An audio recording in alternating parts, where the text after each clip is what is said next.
Syngenta Syngenta కంపెనీది 1085 equal segment 5531. Crop position presently crop position చూస్తే చాలా హెల్దీ ఉంది. వైరస్కి కూడా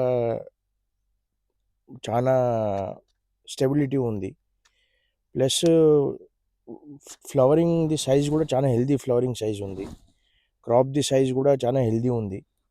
మినిమం 35 to 40 క్వింటల్స్ దిగుబడి వస్తుంది. ఇంకా కలరింగ్ యాస్టా వాల్యూ చూస్తే అరౌండ్ 150 to 160 యాస్టా వాల్యూ వస్తుంది.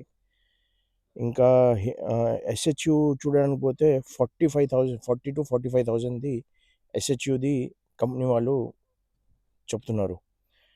ప్రెజెంట్లీ అయితే క్రాప్ అయితే చాలా హెల్దీ ఉంది. వైరస్ది చాలా ఏరియాలో చూస్తే చాలా వైరస్ ఉంది వేరే వెరైటీస్లో, కానీ ఈ వెరైటీలో చాలా నీట్ ఉంది క్రాప్, ఇంకా వైరస్ లేదు దీనిలో.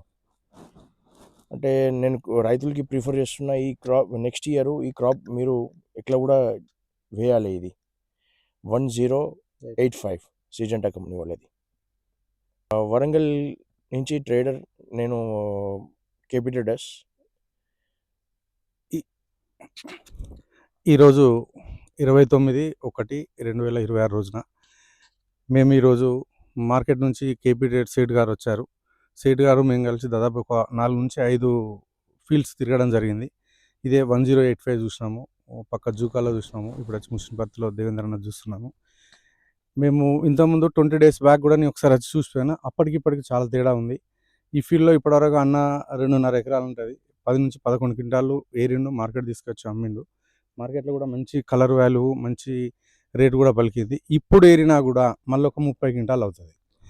ఇదే కంటిన్యూ ఇట్లే ఉండి మే వరకు ఇట్లే ఉంటుంది. ఇది ఇప్పటివరకు అయితే వైరస్ ఇందులో ఎక్కడ లేదు. ఎక్కడ చూసినా కలర్ఫుల్ ఉంది, బాగుంది. వైరస్ అనేది అయితే ఇప్పటివరకు మేము చూసిన 4-5 ఫీల్డ్స్లో ఎక్కడ కూడా లేదు. ఇప్పుడు ఇదే కంటిన్యూ ఉంటే ఇంకా 30 నుంచి 40 క్వింటాలు వెళ్ళే అవకాశం ఉంటుంది. ఇప్పుడు ఇది చెట్టు మీద ఉన్న క్రాప్ కాకుండా ఇంకా కూడా వెళ్ళే అవకాశం అయితే ఉంటుంది. ఇది చాలా బాగుంది. అందరు రైతులు అయితే దీన్ని పెట్టుకోవచ్చు. నా పేరు పోతుగంటి దేవేందర్, మాది ముచ్చినపర్తి, జయశంకర్ భూపాలపల్లి జిల్లా, చిట్యాల మండల్. ఈ 1085 అనే విత్తనాన్ని నేను 2.5 ఎకరాల్లో నాటిన. కనీసం ఒక్క చెట్టు కూడా మనకు అప్పుడు విత్తనాలు ఇచ్చేటప్పుడు చెప్పారు, ఏది వైరస్ రాదు, ఇది దీనికి కుచ్చు అనేది ఆ వైరస్ రాదు అని చెప్పేసి ఇవ్వడం జరిగింది. ఆ నమ్మకం మీదకెళ్ళే తీసుకొని నేను సాగు చేస్తున్న ఈ 2.5 ఎకరాలలో కనీసం 2.5 ఎకరాలలో ఒకటి అంటే ఒకటి కూడా కుచ్చు చెట్టు అనేది లేదు. నేనే కాకుండా నా తోటి మా విలేజ్ నుంచి మా తోటి రైతులు ఇంకొక 4 అంటే అందరం కలిసి 5గురం కలిసి తీసుకున్నాం. 5గురిది కనీసం ఒకటి అంటే ఒకటి ఛాలెంజ్, ఒక్క చెట్టు కూడా కుచ్చు అనేది, వైరస్ చెట్టు అనేది లేదు. ఎకరానికి 40 క్వింటాల వరకు కాసింది. ఆల్రెడీ 10 క్వింటాలు తీసినాం. ఇప్పుడు తీస్తే మళ్ళీ ఒక 15 నుంచి 20 క్వింటాలు బయటికి వస్తుంది. ఉన్న కాయ వరకే ఎకరానికి 40 క్వింటాల ఈజీగా కాసింది. నెక్స్ట్ కూడా మళ్ళీ స్టెప్ వచ్చి ఇంకా కాసే అవకాశం ఉన్నది. ఇప్పుడున్న సిచ్యువేషన్ పట్టుకొని చూస్తే ఇంచుమించు మే దాకా ఇది చేను లూటి పోదు అనే కాన్సెప్ట్లో ఉన్నది. అంటే మనం అనుకున్న స్థాయి కన్నా ఇంకెక్కువ రావడానికి ఆస్కారం ఉన్నది. అందరు రైతులు కూడా, తోటి రైతుగా చెప్తున్నా, అందరు రైతులు కూడా ఈ విత్తనాన్ని వేసుకొని అధిక దిగుబడులు తీసుకొని లాభాలు పొందాలని కోరుకుంటున్నా.